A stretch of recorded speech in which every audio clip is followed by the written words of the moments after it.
mathematics, function skills, life skills, business studies, and EVS over the years. Her responsibilities at Brindavan include taking care of admissions, recruiting teachers, coordinating various programs, and interacting with parents. In her work experience, she has interacted with children with different special needs, including LD, slow learners, autism, CP, cognitive difficulties, with varying intensities of special needs. And if there is one thing she believes in, it is all children blossom, all children learn, and all children can contribute at their own pace. Thank you so much, Rajni, for being with us today. And over to you. Thank you, Sujani. Thank you so much. It's lovely to be part of this parent forum. And thanks, Dr. Madhuri and Sujani, for inviting me to this. I hope I'm audible. Yeah? Okay. So, are we waiting or are we starting? Can I start? Yes, please. Yes, Yeah. we are good to start. Okay. Yeah. So, I see some names that are familiar to me. I see some names that, of course, are not familiar to me. Since it's also a parent forum, would just like to share a little about the organization that I work with, which has enabled me to actually speak at this forum, because otherwise I wouldn't be here. Right. So I come from an organization called Brindavan Education Trust. We've been around since 1993. This is our 28th year in progress. Um, so we have two centers, Jayanagar and JP Nagar. We have after school remedials happening, and we have training courses. I'll quickly run you all through what we do. Um, so the in the Jayanagar campus, which is very close to Kuchlamba Kalyan Mandapa, which is Jayanagar first block, we have the Junior Center and the NIOS Center, National Institute of Open Schooling. We have children from 7 to 16 years there. Of course, there is emphasis on academic skill development. We complete school through NIOS board for children who can. We focus on socio-emotional development. We focus on a lot of functional skills and life skills. And we try to give them as near a school experience as possible, because it's the only school that children come to when they come to a learning center like ours. So we have extracurricular activities, art, theater, music, dance, yoga, etc. And then we have the pre-vocational center, the skill development center, which is at the JP Nagar facility. And that is very close to JP Nagar. I think it's in JP Nagar first, second phase, VT school. So here we have children from 14 to 20, 21 year olds. Our oldest now is 20-year-olds. We do school completion here also through SSLC. And for children who want to move on to college, we do PUC, the art stream. Heavy emphasis on functional English and math. In fact, in this center, half of the week is devoted to academics. The other half of the week is devoted to skill development, including functional English, functional math, life skills, communication skills, extracurricular activities, and a little more. We have multimedia skills, that is, we have the introduction to graphic design, and if children are interested, the advanced course in graphic design. We plan to do cooking and baking. Thanks to the pandemic, we couldn't get started on that project, but the minute we go offline, we will start that. We are in the process of doing digitization as one of the main career options, so data entry and proofreading, and of course administration skills for various needs. So these are a few of the skill building exercises that we do at the JP Nagar along with SSLC and PUC.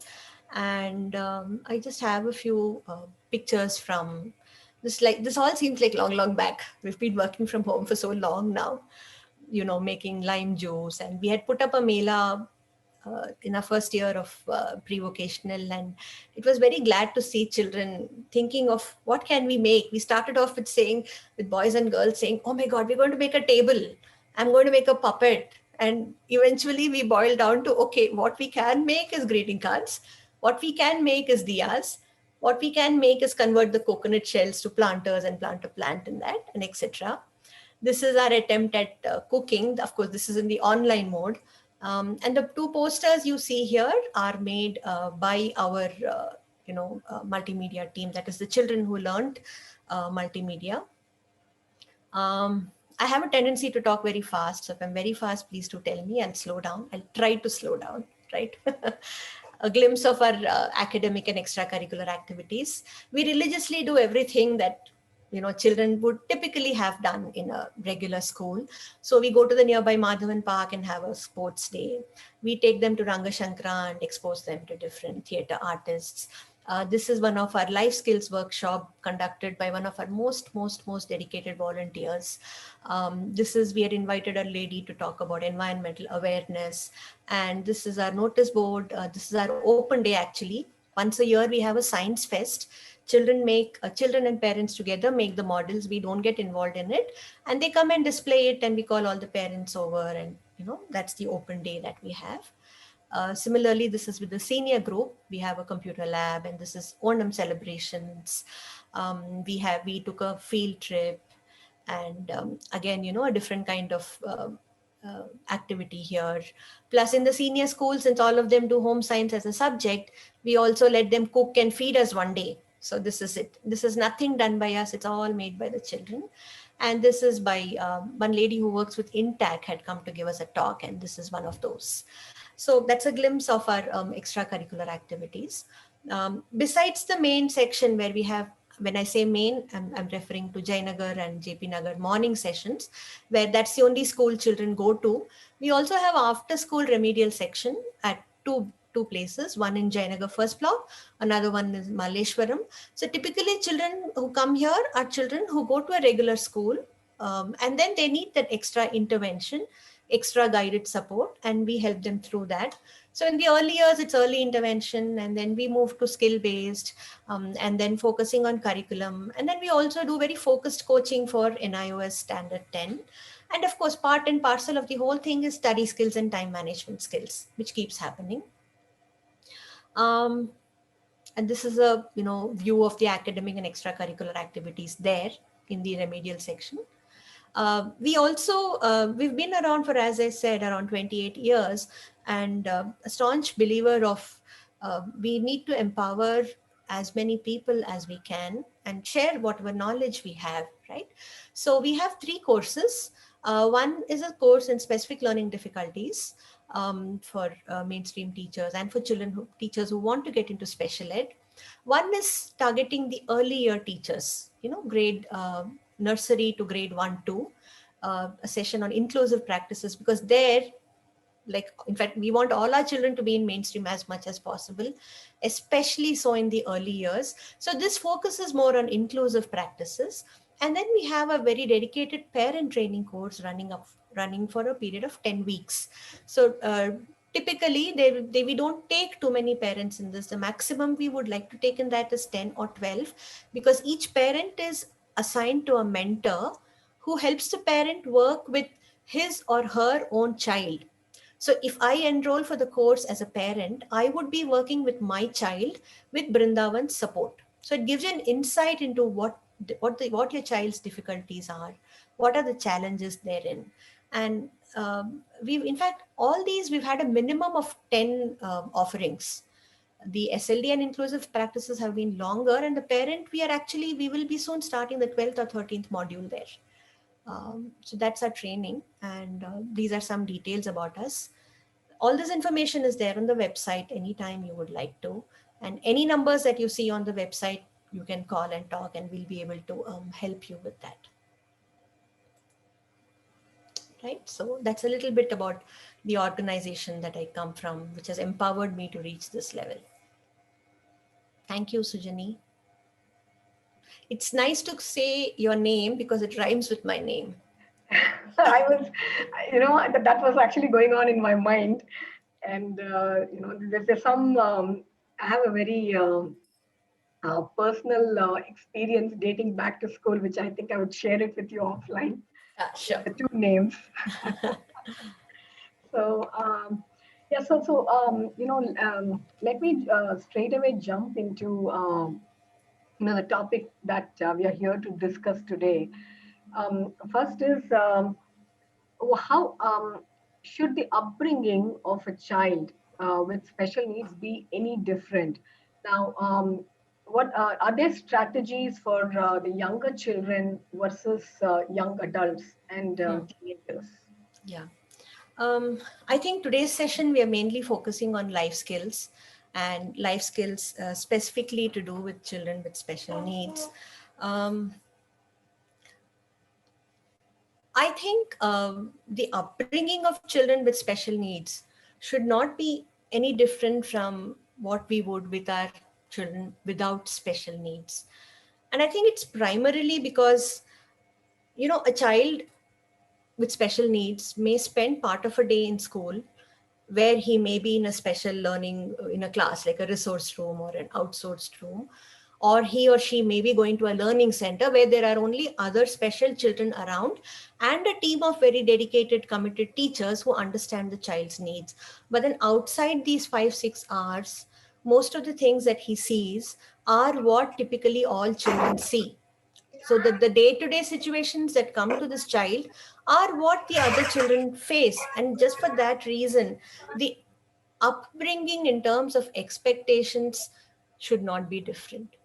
What can be different, what should be different is the strategies you would use, the time frames you set, the number of steps you take to reach the goal. Just like you understand that your child may have an issue with motor movement, right? So he may not walk at 18 months like how everybody does. So I'm going to give him that extended 1 year to help him walk. That doesn't mean I'm going to say, I'm not going to try to make him walk because he has special needs. I think all life skills translate to that. We need all those life skills: decision making, problem solving, handling myself, emotions, stressors, building resilience to get scolded, right? We all need this, including our children with special needs. Upbringing cannot be different. So, Jenny, what I would like to do here is take an example in order to understand this process. This example is a little elaborate one, but it came to my mind when you asked this question. So, this example spans a period of almost 8 to 10 years. I moved into this apartment complex, typical middle class apartment complex with around 400, 500 houses.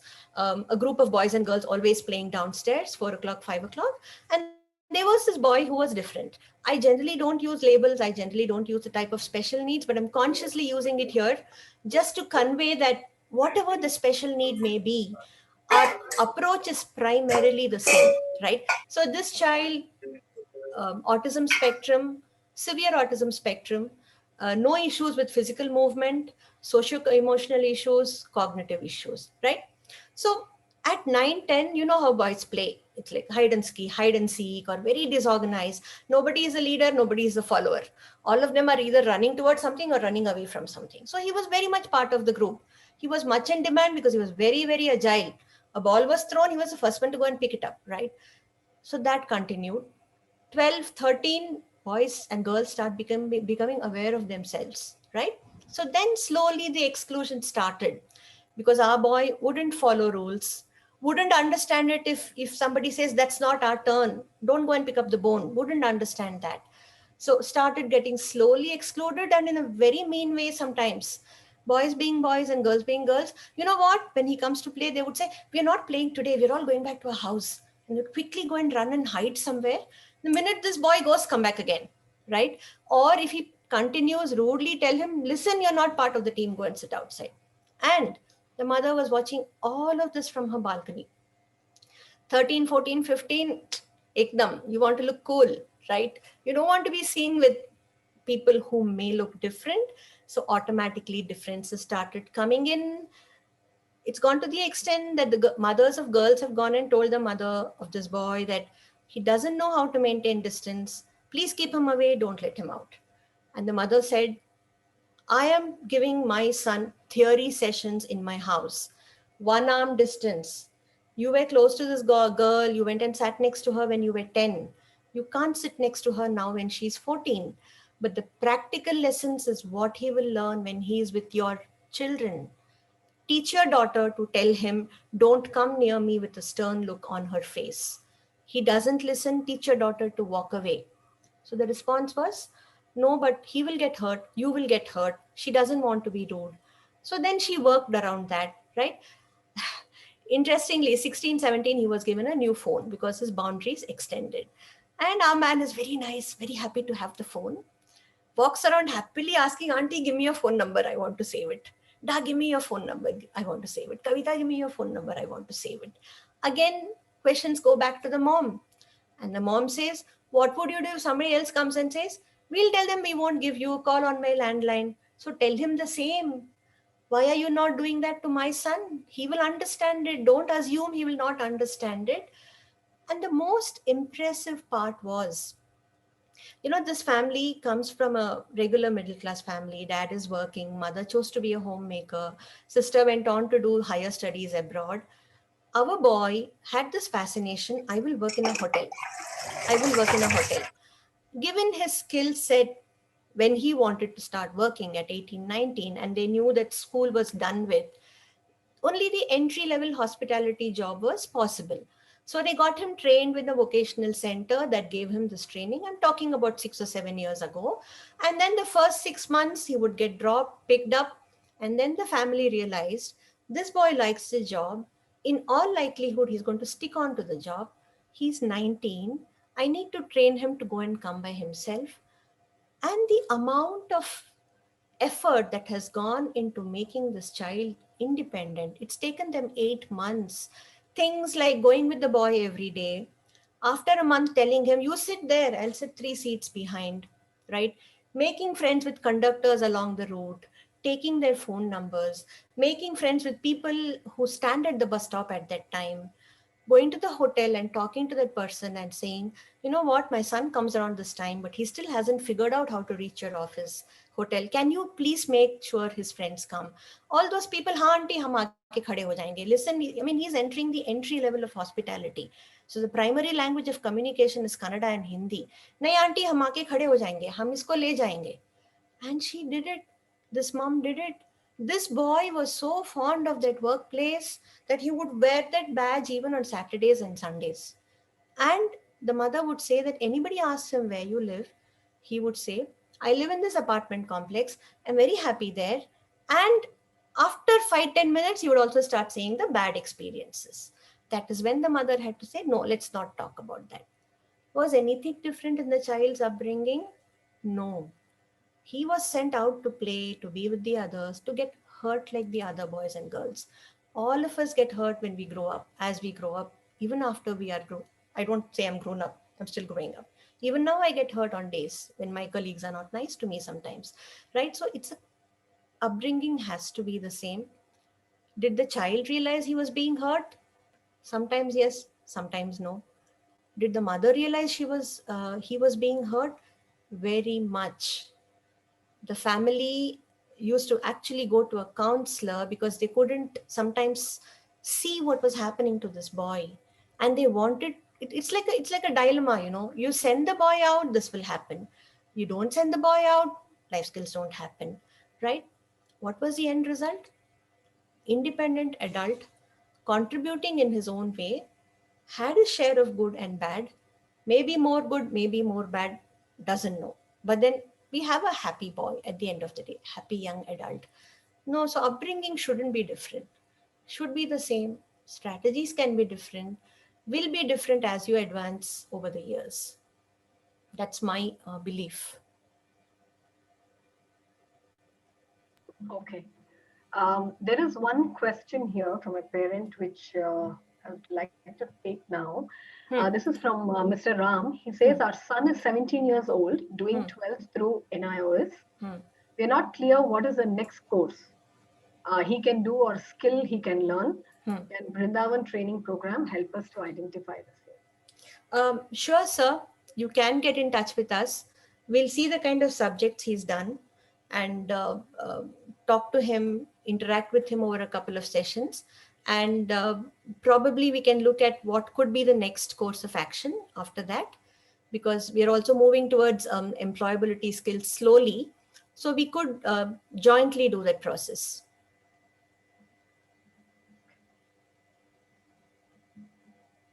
Okay.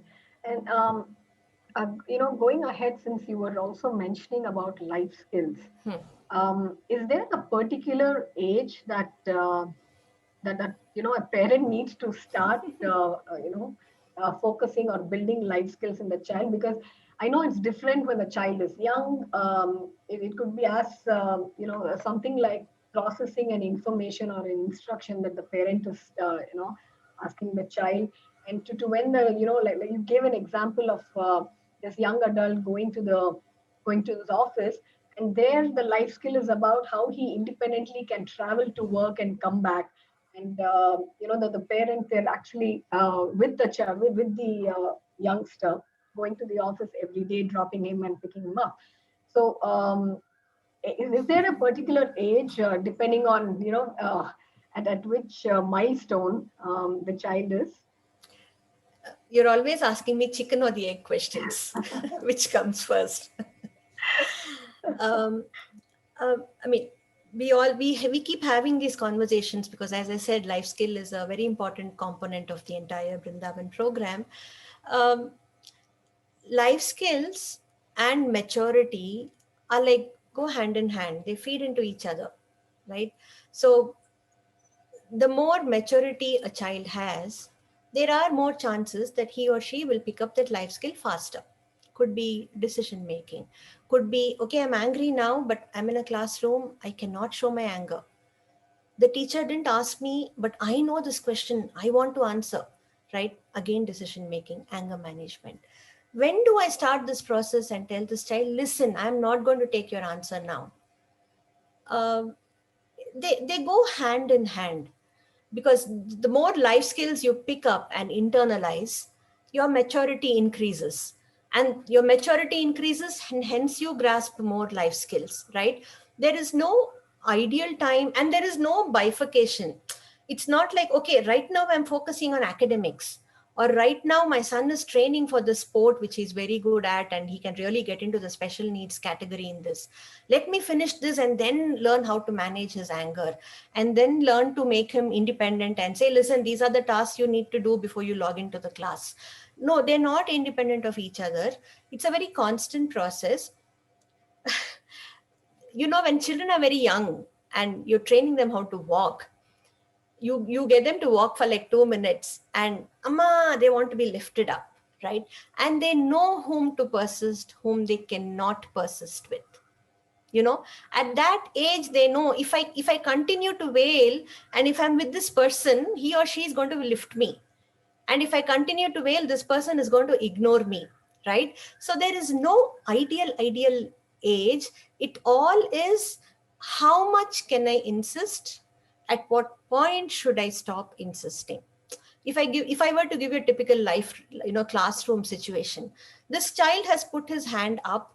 I know he's always jumping turns, and he's always quick to put his hand up, and generally answers are wrong. So I keep ignoring him till I know that he's reached a point where he's going to erupt, right? So that balance is something which we all as parents and educators need to realize. It's not a complete yes, it's not a complete no. It's an always going process. It's a matter of when should I stop doing this. And it's also very cumulative, Sujani. It's very cumulative. Um, See, very often we have parents coming and telling us, I've been teaching her this thing, but I don't see her internalizing it and showing it to me. And we always believe that the things that you teach your child, whether it's a life skill or an academic skill, don't assume they're not completely getting it. Don't assume they're completely getting it. Let's just assume they're listening to it, and when needed, they will use it. Interestingly, what comes to my mind here is one of my senior colleagues shared with me just 2 days back that there was this girl who passed out of our school around 6 years back. She finished 10th, went on to do 11th and 12th somewhere, or I forget if she did 11th and 12th with us because I was not her teacher. And then she said, ma'am, I enrolled into this degree course because I thought I would be able to manage. And then I realized I could manage the academics part of it. What I couldn't manage is being bullied, being ignored, or the feeling of being not wanted. So she said I had to quit the course because I was coming back upset every day. And as I told you, I'm telling different examples. This is a typical child with learning difficulty, right? So then she said the next thing I did was my father's support, my mother's support. I went on to do a course in multimedia, which I finished. So that particular skill set, life skill set needed to tide over such a big blow that I went to mainstream college. I tried to do this, but I couldn't do this.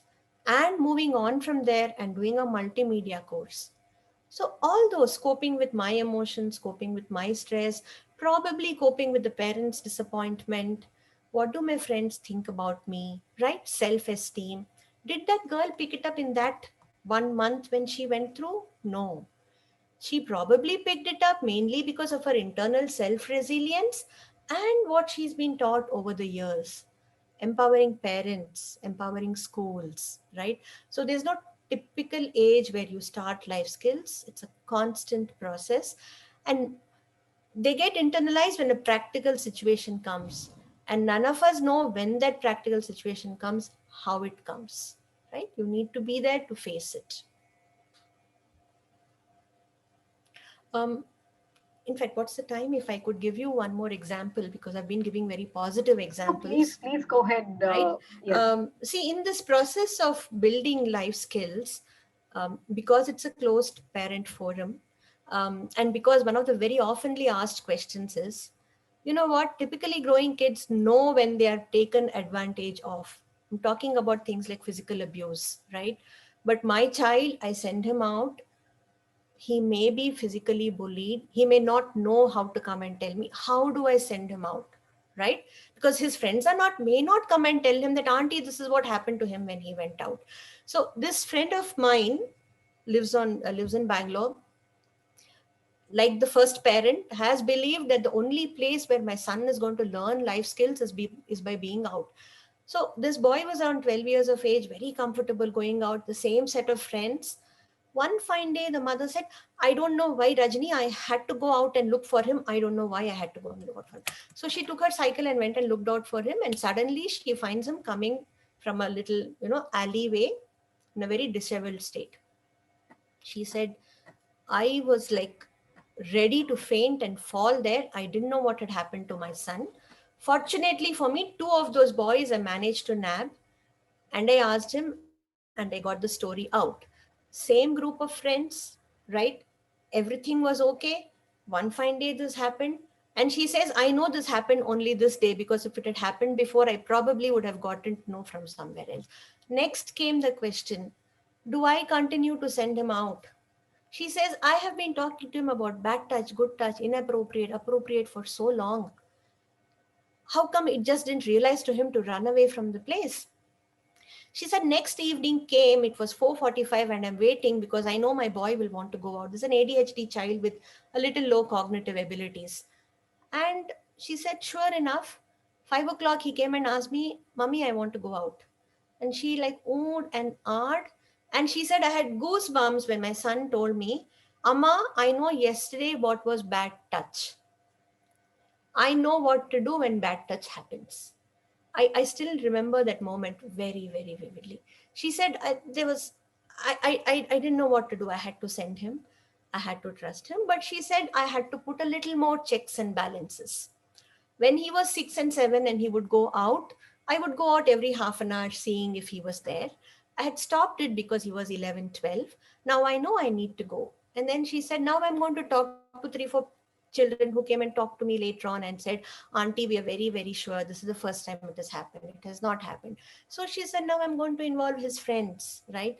So it's an ongoing process. The earlier we start, the better it is. And it can be bad experiences. And it happens to all of us. I'm sure there are many women here.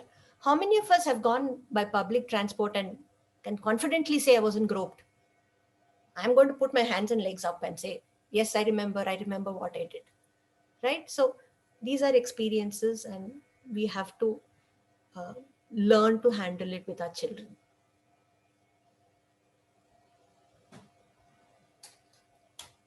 I'm sorry, I'm doing this Kannadi in and out. I can't read without it and I can't see with it.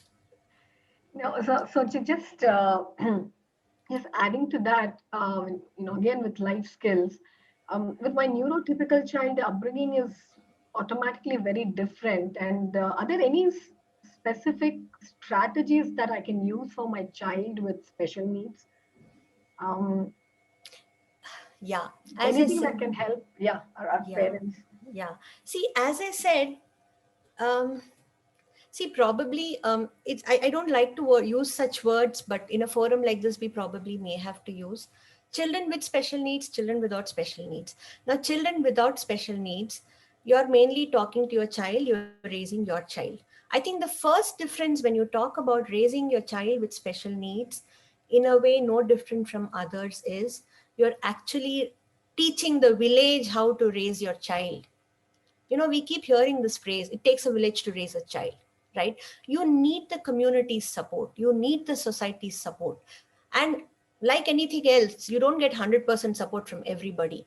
But if there are two or three people you can identify, you can rely upon, right? Who will be your ears and eyes and mouth when you're not there for your child? That makes all the difference. So that's the first primary difference. Children with special needs cannot be raised in a cocoon with just the parent and the child. I'm using the word probably without, I mean, because I'm not getting any other word here at the moment. I have to be shameless as a parent and say, I need these people's support to raise my child, right? So I am going to go and ask these 3 4 individuals and tell them, I need your support, will you help me? Two may say yes, two may say no, two may laugh behind my back. That doesn't matter to me because my goal is raising my child. Second, as I said, time. Your child may take a longer time to learn it, may learn it at the normal time, but may take longer to show it to you. So time is different. Goal setting is different, right? For your girl who's 19 years old and without special needs, you'll probably go once or twice, show her college and come back, right? For your girl with special needs, you don't know how long it takes. It may take 6 months, it may take 1 year, but she probably will learn, and that's what should keep us going. Time, perseverance, this, and of course, our own, we have to be very strong. We have to share as parents. Otherwise, it doesn't happen, right? And yeah, very importantly, priorities. You know, I am trying to get her to do this. Let this be my goal. See, for example, I know somebody whose daughter has very severe sensory impairments. So the ongoing goal is to take her to different, you know, hotels so that she can get used to eating outside because she's 18, 19, right? On the way, there are so many other sensory impairments that may block her way, including I'm going on this particular road, the hotel is on my right side, right? So she can't, and this is a practical example, okay? And there's road work going on. So she can't cross the road because she cannot cross the road where it has been dug up, though she's 19 years old. What is my goal there? My goal there is that my daughter eats in that restaurant because that's the pact we had, right? So I go all around the world because in Bangalore, one ways are notorious. So you go all around and come back there, make sure the girl is inside, and then go and park your two-wheeler and come. The fact that the road work is happening shouldn't be a stumbling block at all because your priority there is eating in that hotel. So we need to be clear in my mind as parents, as educators, this is my task and this is what I'm going to focus on. I'm not going to focus on all that. I mean, simple thing, for example, I'm giving an academic example because it's easier to understand. Handwriting, right? All of us want our children to have convent handwriting, cursive, beautiful. The P's like that and the Q's like that and the T's crossed, right? So when you're teaching your child how to learn, I mean, how to learn to write well, there are multiple steps there. The last step is convent handwriting. The first step is probably just the strokes. The second step is the alphabet, the letter of the alphabet. Third step is joining together. Fourth step may be time. Fifth step may be writing 4 lines. So that's exactly how your life skills are. Prioritize, set goals. If things don't work, take a break and go back to it. Don't give it up. Take a break and go back to it. And more importantly, as educators and parents, whatever we try to teach the child, we don't leave it at that. Something else happens and we tell them, see, that day also you didn't do this. No, let's not do that. Let's learn to isolate events. That's very, very important. I'll stop here because I'll keep going on and on otherwise. Yeah, very true. I think we have a lot of responsibility in sensitizing, the people and the society around us, and seek help. And things have to change. There is one question from Brian Rodrigues, but this is on the education side. So I'm wondering if I should take this now or maybe towards the end of Yeah, we'll the come back to session. it later. Yes. So I will pick that up a little later. Um, Thank you, Sudha. We remember him very, very, very, very often. Everybody who's worked with me knows Kushal. yes. So that's a parent saying, I know Kushal was very happy to see you. He remembered saying, "Ma'am taught me mental math, though it was 10 years back." Okay. Uh, Moving on, Rajni, if when they become adults, when children become adults, should we protect them from interaction with people who may not understand them at all? Because I mean, the world is definitely not a bed of roses, and out there, even for us, I mean, we face a lot of issues, Absolutely. and I'm sure children and even adults with special needs also face very similar issues, if not more. Absolutely. So how can we go about this? Yeah. Um, See, the world takes any industry, be it hospitality, housekeeping, IT, administrative skills, retail, all of them take a person because the work profile is the same, right? They don't take a person and say, oh my God, he's special. So instead of doing one that much, I'm going to give him 50% of the job. That doesn't happen. The job profile does not reduce in intensity or expectation because of the person that you are. See, for example, we were looking at, shall we get into sheltered employment, for example? And one of the common arguments that we had was people will buy things from, let's say, a Brindavan or a Vimarsha or a whatever, Ishanya, whatever, the first time or the second time saying, oh, it is made by children with special needs, right? But then they may not do it over and over again, right? They will buy my product only if the quality is there. So it's the same. Anybody who goes to work somewhere, the expectations out of that young adult or whatever is the same. Uh, See, I've been talking to one organization recently because of our 20 plus program. And this lady said that, Rajni, when we take people with special needs, one of the main things we face is the socio-emotional skills and not the technical skills. See, what she said was, there is this young adult with, not even young, she says actually he's 30 years old, with ADHD. And when he has to say something, he has to say something to me. She says, sometimes I understand it, sometimes I don't understand it. So my dilemma is, let's say this gentleman's name is, let's say, Kishore. Okay.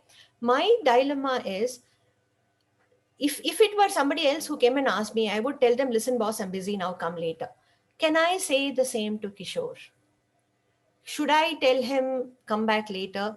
Will he get offended and not continue with the work? This is a constant dilemma I face. And this is where we want, people like organizations like y'all to come and talk to our employees. Sensitization, yes. Empathy, yes. But to what extent do we empathize and sensitize with these with these adults with special needs? When we were thinking about our employability skills program, Sujani, we thought, okay, we will do multimedia, we will do baking and cooking, which will enable them to go and take up skill-based jobs in bakeries, in offices that need these skills. The bigger question was, how do we get these young adults to get to work for 6 hours at a stretch, right? All of us work that much, and 24/7, in the sense all the days of the week, right? One is that. Second is, there are days when there is a lot of work. So that day I don't have breathing space. And when my teacher comes and talks to me, I may not talk to her politely. Similarly, in an office, the boss may not talk to a Kishore nicely all the time, right? There are days when there is no work. Those days, so she says, very often what happens is when there is no work, happily sitting there and talking loudly at the top of his voice.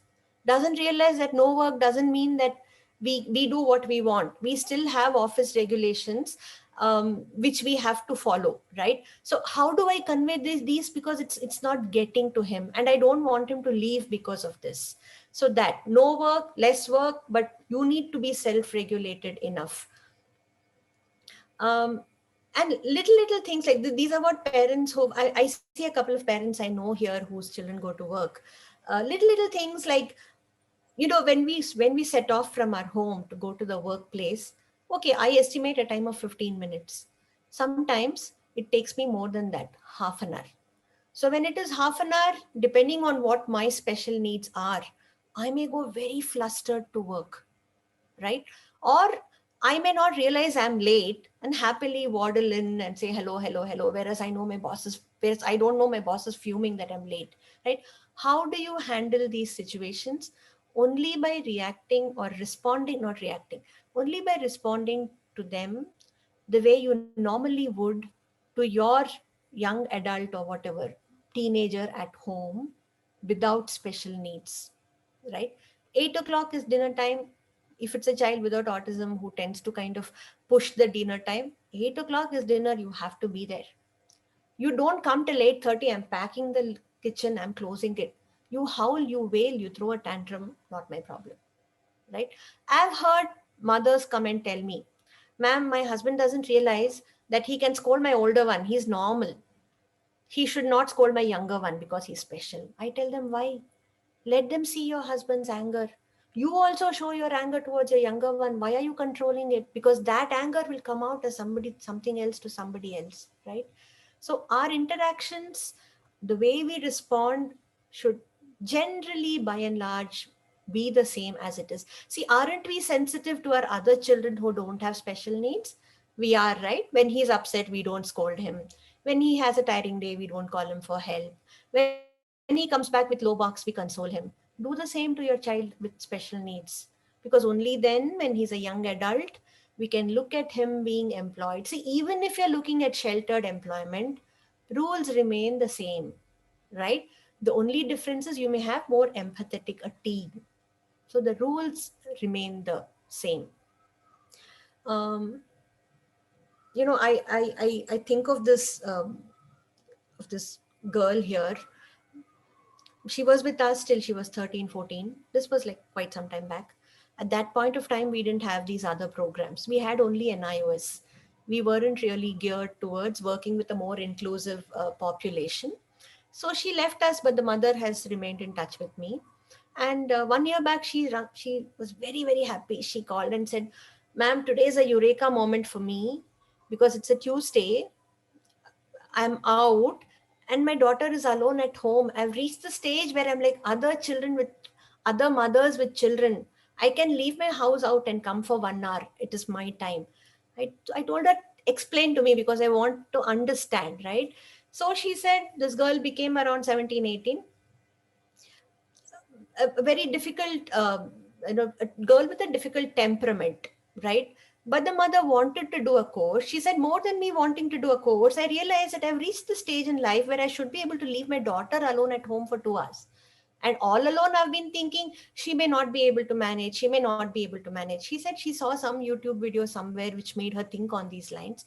So she said, I made this bold decision that next year in June, I am going to join this course, which happens on Tuesdays and Thursdays, which requires me to be away from home for 2 hours.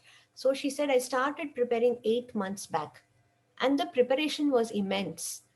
Locked up rooms, only 2 rooms accessible to her. And those 2 rooms were more or less very, very kid safe, including having a special cover for the stove so that she can actually, in case she manages to turn on the regulator, she can't light the stove. Stuff like that, little stuff like that. gas detectors, things like keeping out her favorite food outside, etc., etc. And slowly, baby steps, it started. She would step out and stand outside her apartment door for 20 minutes. She said, "Ma'am, sure enough, in 10 minutes, I would hear her screaming, howling. It took me all my energy to not go back." And this mom has reached a stage where 1 year continuously she went to classes, right? Then she made the statement. She said, "I wish I had done this when she was 14, ma'am. Maybe she wouldn't have been so stubborn then. I wish I had treated her like my neighbor does to her daughter." She says, "My neighbor's daughter also throws tantrum. Normal child, ma'am, but throws tantrum when the mother goes out." Right? But she says, "I want to go out," and she goes out. Maybe I should have done this with her when she was 15. I don't know why I waited till I was 17 and 18. So we have to try and see whether or not your child or your young adult will take your normal interaction, you will know only when you behave normally with them, right? So be as close as you would to a person without special needs. You will know, should I push it now? Should I pull back? Right? Pull back is temporary. You don't retreat. You again go towards that goal. You don't know when you'll reach it. So I'm a firm believer of that. Rightly said. Rightly said.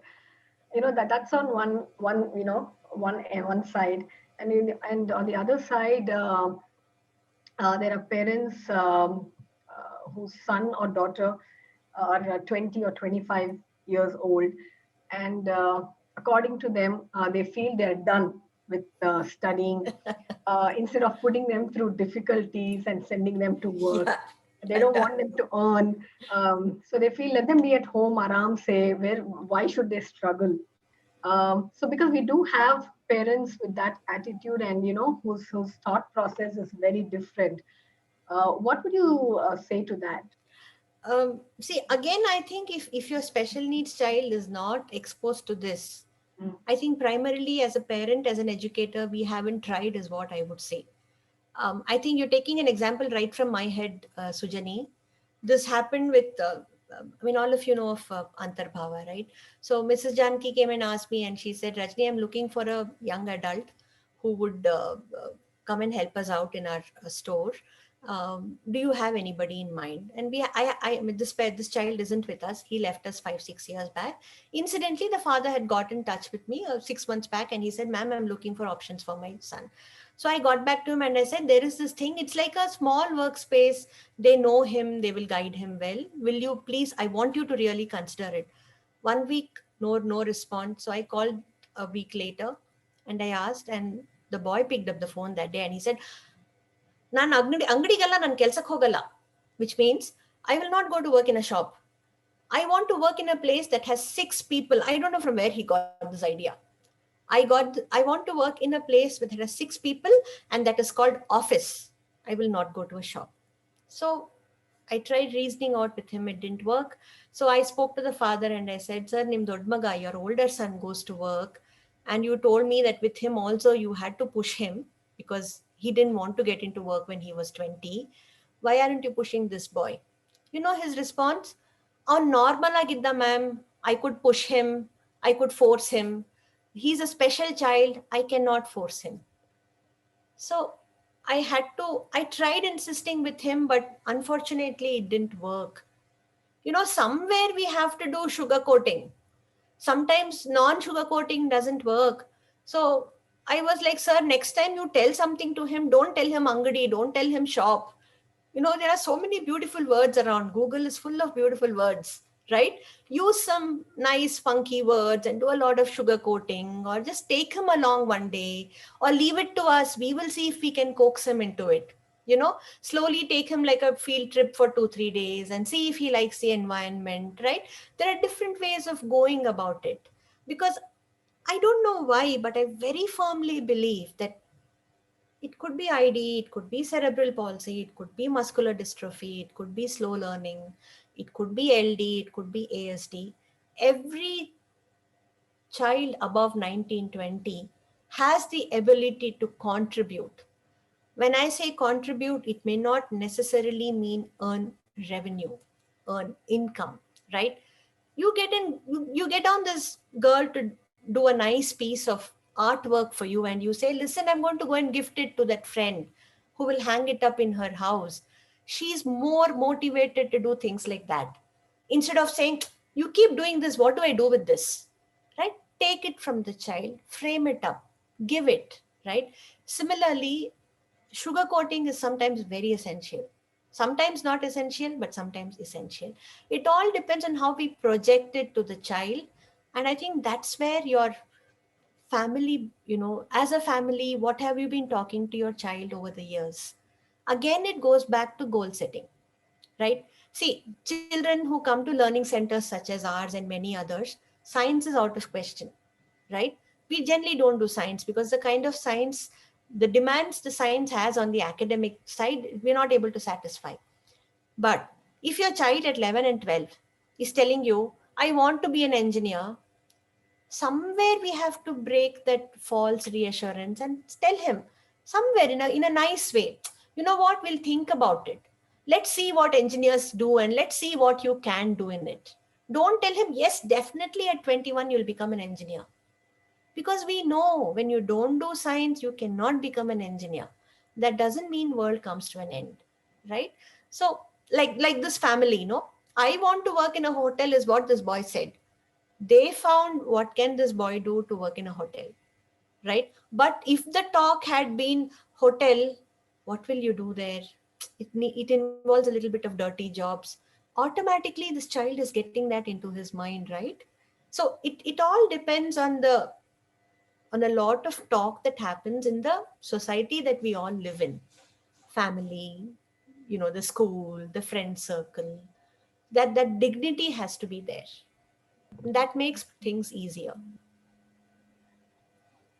I think what we are also talking about is, the parents' attitude, holding the child back from, reaching their potential. So, how can we work on changing attitudes of families Hmm. in, I mean, it's just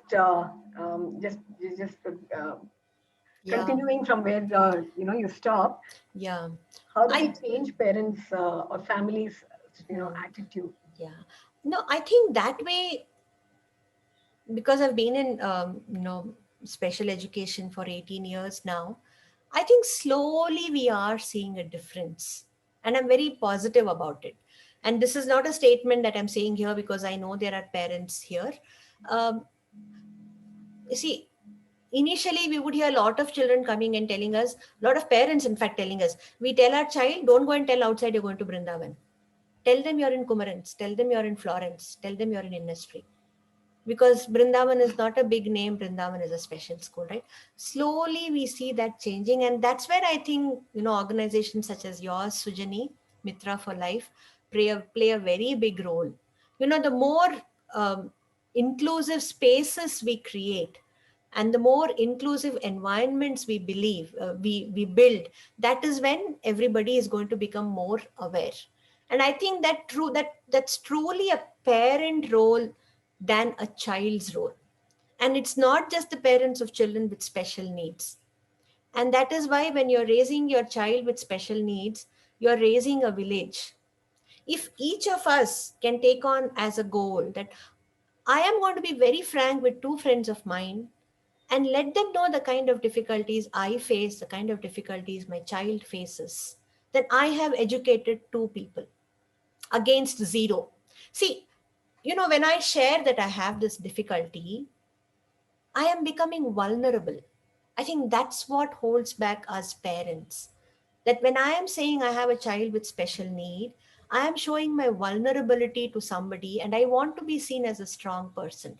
Asking for help, asking for support is largely seen as a vulnerable thing, right?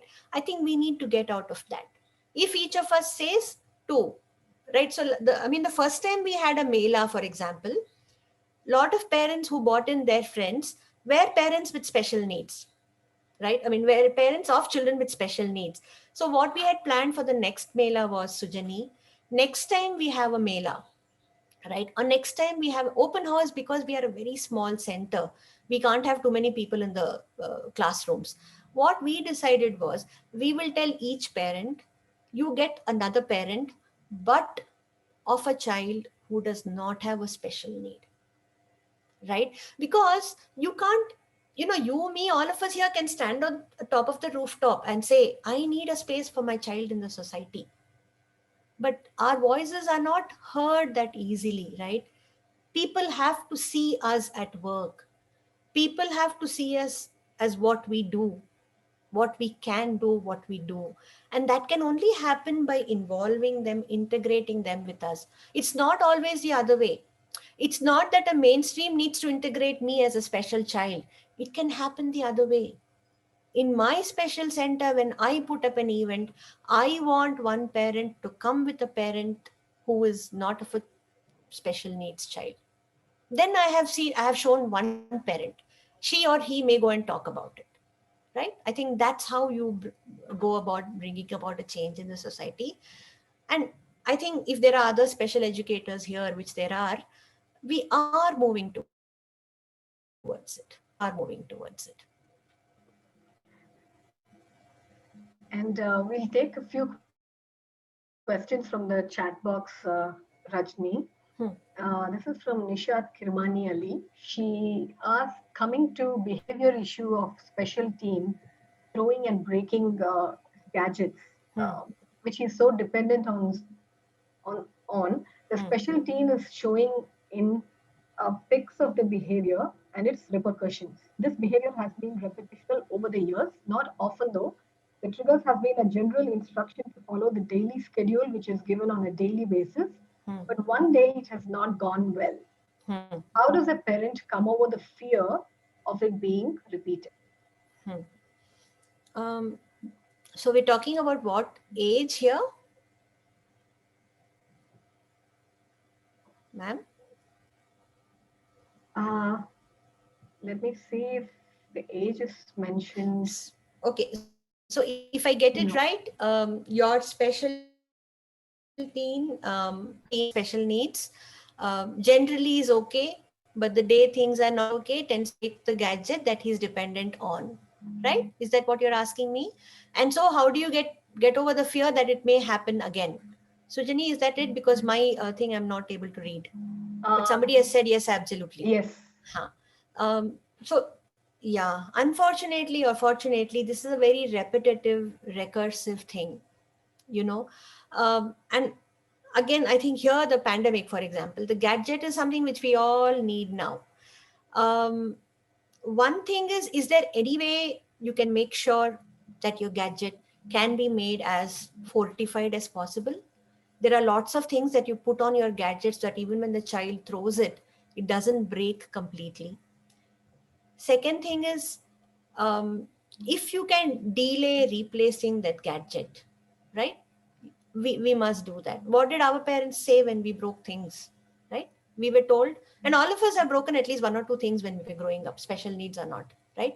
We were told, I'm not going to buy this for you now. You have to wait till enough pocket money comes up. So see if you can somewhere delay that replacing the gadget, right?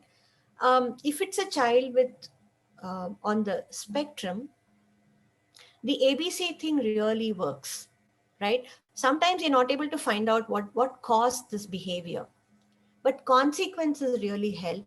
And that is where children who are in their teens, it's very difficult to give them consequences and be consistent with it.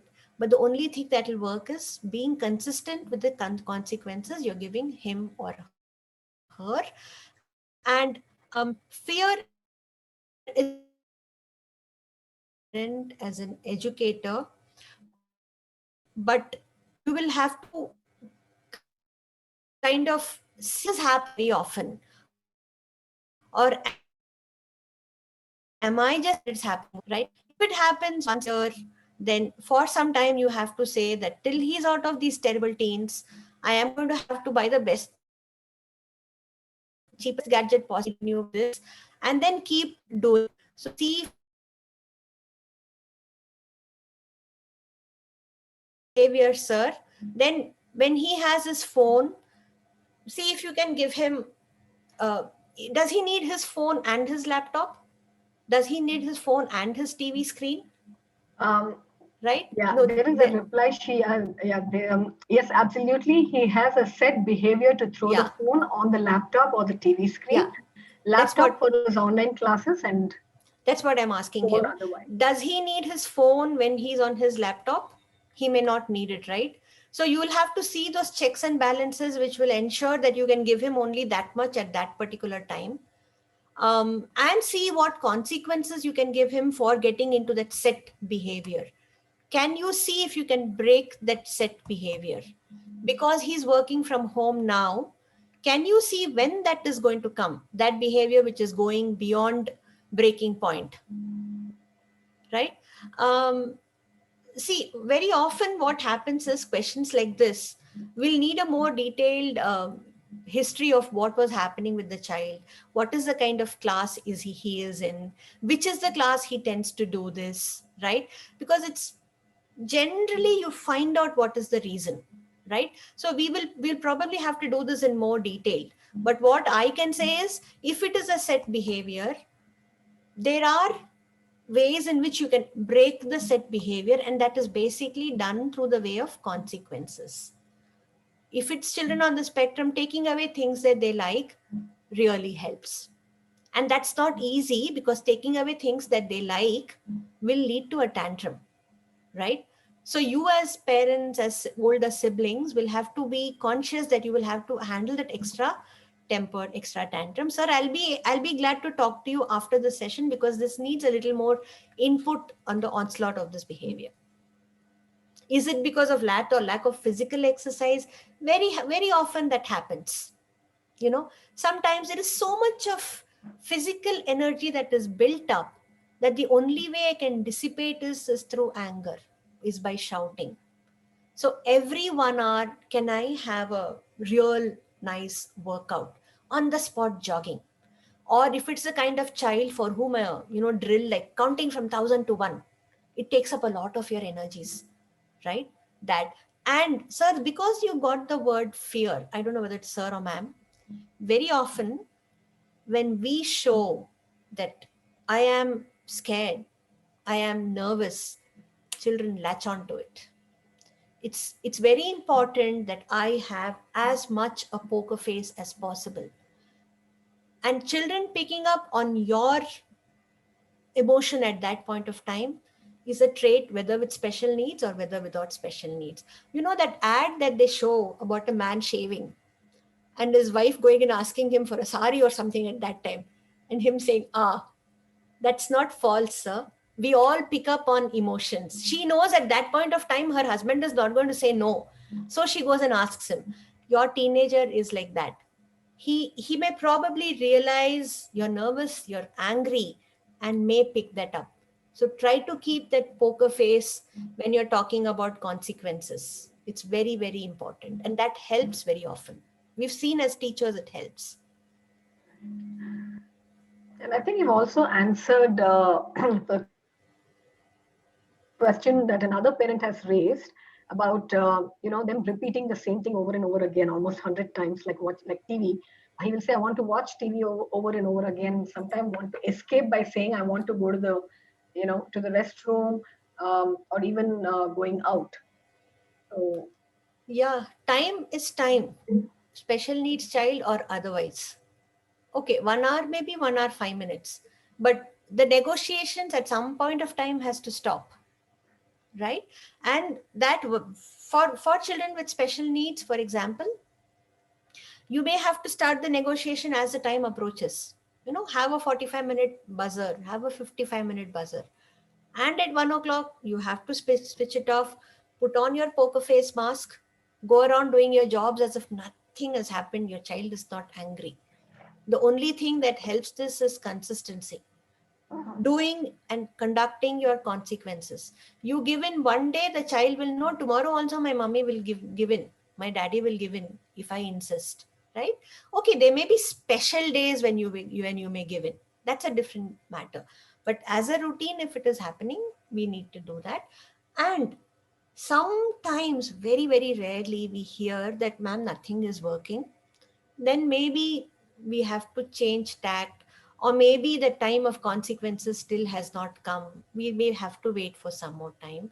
And very often, we keep interacting with doctors who also tell that, especially in these 1.5 years, taking children off this gadget thing is becoming increasingly difficult, because there is no other alternate activity. So if you want your child away from there, it's not that you finish this and you go to do homework, because doing homework may not be a pleasant activity for the child. So he may not be switching off the TV because he doesn't want to go to do a activity that he's not interested in. Let us see if after that 1 hour there is some fun time for him, something which he wants to do. I'm sorry, I keep using the word he. I think we have many boys in Vrindavan, so it's always a he, and I have 2 boys myself, so it's a he. So see if the activity after the TV can be interesting to your child, right? So sometimes very often that helps. It's like saying, after doing a heavy class in math, let me do some fun activity before I move on to the next class, right? Takes your mind off, basically.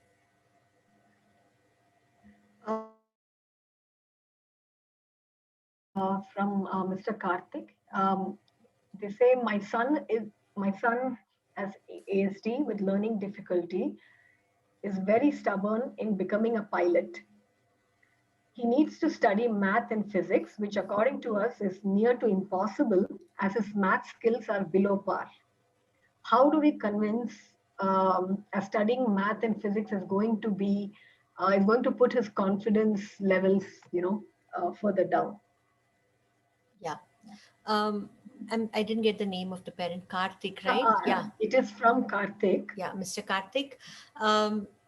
See, goal setting, involving children in decision making, these are all important life skills, which is what you're talking about now, right? And self awareness. What am I capable of? What is possible? Your child is 10 years old, may not understand this is not possible, isn't it? So what you do is, you are doing some basic math, some basic physics with him. He keeps saying what he has to say. 16, yeah. So he keeps saying what he has to say. You also keep saying what you think he can do. See, it's not as if he has to respond to you and say, yes, Appa, I will not become a pilot. I know I can't become a pilot, right? This is what I was trying to come at in one of my previous conversations. When you are trying to tell something to your child or daughter, son or daughter, because we don't get a yes from them, it doesn't mean that they're not getting it, right? Somewhere over a period of time, your son will realize it is not possible, and that may involve a lot of hurt, a lot of disappointment, a lot of anger. So, yes, sir, I understand. He's blaming you for choosing other subjects. You keep saying, this is what the school offered. This is what we can do. We are doing this. I'm sure there is something interesting that you can do. You have to keep repeating what you are repeating, just like your son is saying what he wants to say. Somewhere you'll be able to break that cycle, or somewhere you'll realize what is the other thing that he can do which revolves around this. Maybe making models. If he's good with hands, right? There are a lot of things, like, for example, graphic design involves a lot of model making. See if you can take him into that. Look at that little other tiny spark that your son may show an interest in. Good, sir. He's good at piano, right? So see if you can increase his day around that a little more, right? It may not be as big as that feeling of, I want to become a pilot, right? It may be 100 times less than that magnitude, but work on that less magnitude, because somewhere you'll be able to increase that intensity, right? And Mr. Karthik, I'm saying again and again, it may not be that he is not listening to you, right? So continue saying that and look for this other little spark that you can make big. Someday you will come across something which will suit him. Making models, buying those Lego blocks and asking to make it. It may lead to something else. We have to keep exploring. You know what? That's what I keep telling people. Tare Zameen Par, in a way, was a very nice movie, right? Because little Ishan there didn't like school. He did, he liked painting, and everything was good for him because he won the first poster competition that he enrolled in. Unfortunately, it is not as rosy as that all the time. But it doesn't mean that all children do not have any spark. There is a tiny little spark somewhere. And together, as parents and educators and forums like MFL, we'll discover that tiny little spark and see what we can do about it. I mean, I know Kushal's mom is here, so I can talk about it. When Kushal was with us, we didn't know he would go to Special Olympics in Canada, right? We knew Amma would take him regularly to swimming and yoga. He enjoyed doing that. We didn't know it would lead on to that. We didn't know he would go on to becoming, a coach in that particular area. She built upon it, right? So we'll have to wait. And that's what I said, time and pace is very, very important. Goal setting is very, very important. And Rajni, there are a lot of people who are asking for your contact and details about Brindavan. So after the end of the session, we have a WhatsApp group, so we will share the details there Sure. for all the parents, and they can reach out to you and the school. Yeah, you can give them my number also, because currently, we don't have the landline, right? So the mobile phone is infused with calls. So you could give me my cell phone number also. Certainly, please certainly. Message and say identify yourself, because sometimes I may not call back looking at an unidentified number. That number holds good for WhatsApp also. So kindly message and then we can talk about whatever you need to talk about.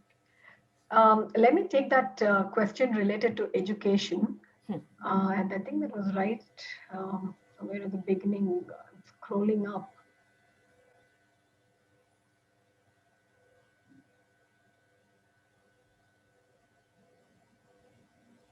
Yes. In case we want to commence a vocational training center, is it mandatory that the management should be RCI certified? You mean you want to start a vocational center? Brian, are you here? You may. Do you want to? Yeah, I didn't understand the question. That was my question, because we have been training both our kids, in ADL activities. Okay. And they have become quite independent. Lovely.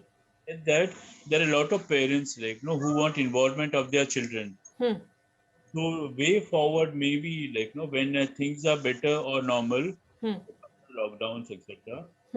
Looking at something on these lines, so is it that we as parents who are going to start something like this should be RCI certified? Is there something like this as a regulation?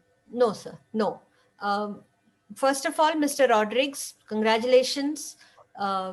You said you've enabled both your children to be independent. ADL, big shout out to you. And it's even more commendable that you want to come across as a group of parents and want to start some sort of a vocational training, sheltered employment center. All the best to you, sir. No, it does not need any RCI registration. You could go around, you will probably have to register it somewhere. So what you can do is, there is this organization called DNA. Sujani, I'll send you the complete name of the organization. I will send that name across to you, sir. It is an NGO which brings in different disability NGOs under one umbrella. They will be able to give you a lot more information on it, and that would be really good. And sir, when you do something like this, please let us all know. We need to have more organizations such as what you're planning. Do get in touch with DNA, sir. I'll send the details on to Sujani. Sure. Thanks a lot, and very informative sessions, ma'am. Lot of things to think back from here, ma'am. Yeah. Thank you. Thank you, Mr. Rodrigues. Yeah. Any other questions? We have another 5 minutes before we wind up today's session.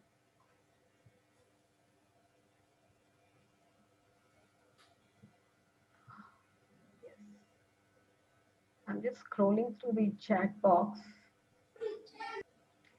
I can take up one more question. This is Rajani. This is from a parent known to you as well, Arpita. Hello, Arpita. Always good to hear you. Yeah. Good evening. Hi, Arpita. Arpita, you want to ask Rajni directly, or should I just read it from? You can read. You can read. Okay, all right. We parents sometimes are unable to push our special needs children because of the fear of aggression, because of not being so cognitively high, and they don't seem to understand. Um, Very valuable inputs. It kind of answered my question. Sugar coated words. We should know when and how much to use. Yeah. And Arpita, body language really helps, Arpita. Yes. You may be, I know how you look, you're tiny maid, right? Hmm. But showing that, listen, I'm like that Bhima who comes in Mahabharata. I'm like Goliath. Really, really helps. Yes. I have learned to identify the body language now. Yeah. After a lot of- No offense meant to any all the women here. No offense meant to any man here. Look like a nice, well-built man. And your aggressive teenager will not come to you like that. It actually, you have to show that, listen, I'm like a boulder. You hit me, I'll hit you back. That really, really helps. It's not easy to get that though. Very difficult as educators, even more difficult as parents. Thank you, ma'am. But yeah, it's difficult. I mean, sometimes we just hold ourselves back because of the fear of aggression. Extremely. So-called extremely. normal parents, how much they can push, I think we can't to that level at times. Absolutely. And you're always wondering, no, what is the thin line and I'm crossing to push my child over? And Arpita, it happens with when we have children with non-special, without special needs also. The thing is, because they don't show their aggression to you, because they don't come and tell you, listen, Amma, you really hurt me, we don't realize it comes back 3 years down the line. Right? So in a way, sometimes it's good that you know that I'm hurting my child. And I'm not saying this just to reassure all of us here. Thank you so much. Thank you.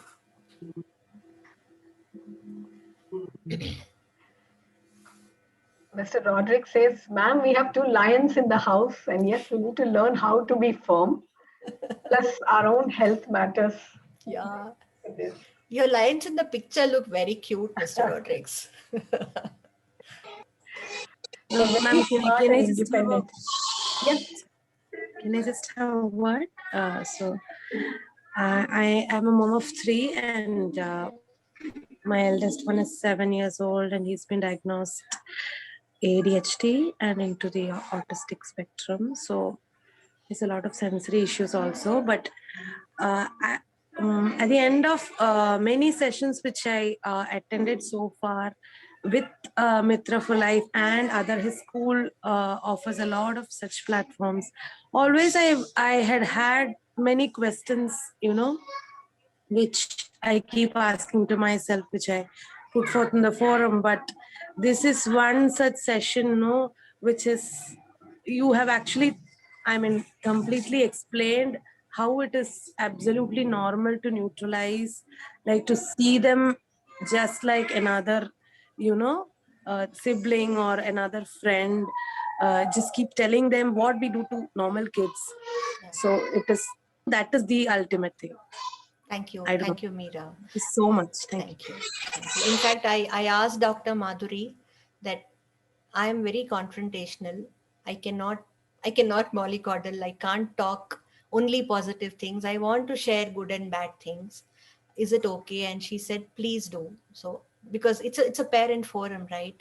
And I would still like to add, if I hurt any parent sentiment out here, it was unintentional. And that I'm saying very deeply. Special thanks to you, Sudhavre. And yes, before we wind up, if we were not in the current situation, we would have been outside. You would have probably come to a designated location. We would have had all of us meet together, and we would have given you a big round of applause. Thank you For the examples, strategies, the concepts, and the tips and advice that you have given. It seems like you're the go-to person. With with tips on upbringing and life skills. So can I request all our parents who are present today to just turn on your videos and just give a thumbs up instead of, just to replace the applause with a thumbs up, and to thank our very dear guest speaker, Thank you. Rajani Padmanabhan, for being with us today. And it was a very enlightening, informative session from you. Rajani. Thank you. Thank you so much. I'm overwhelmed. I'm glad that my no nonsense talk was accepted. Thank you so much. And for a minute, just 30 seconds, could you just turn on your videos and give a thumbs up? I would like to take a screenshot with all of you.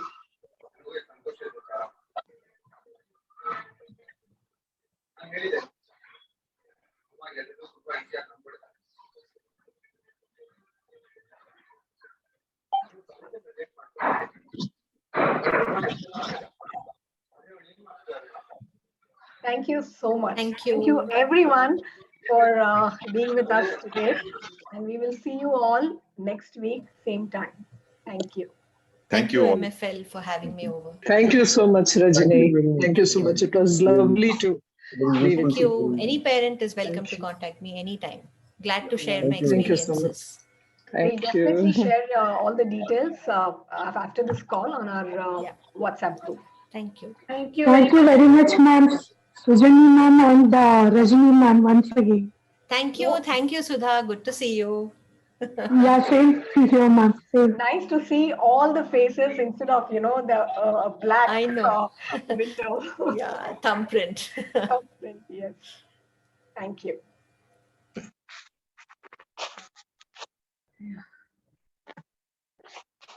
Thank you, Sridevi. Thank you, ma'am. Nice to see you. Yeah, nice to see you too. You want me to stay, Sujani? Yes, just Okay. 2 minutes. Yeah, sure. Thank you, everyone.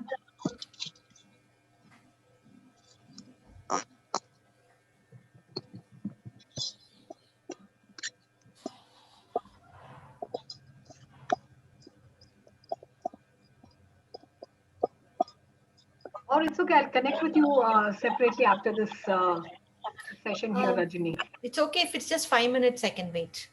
Okay.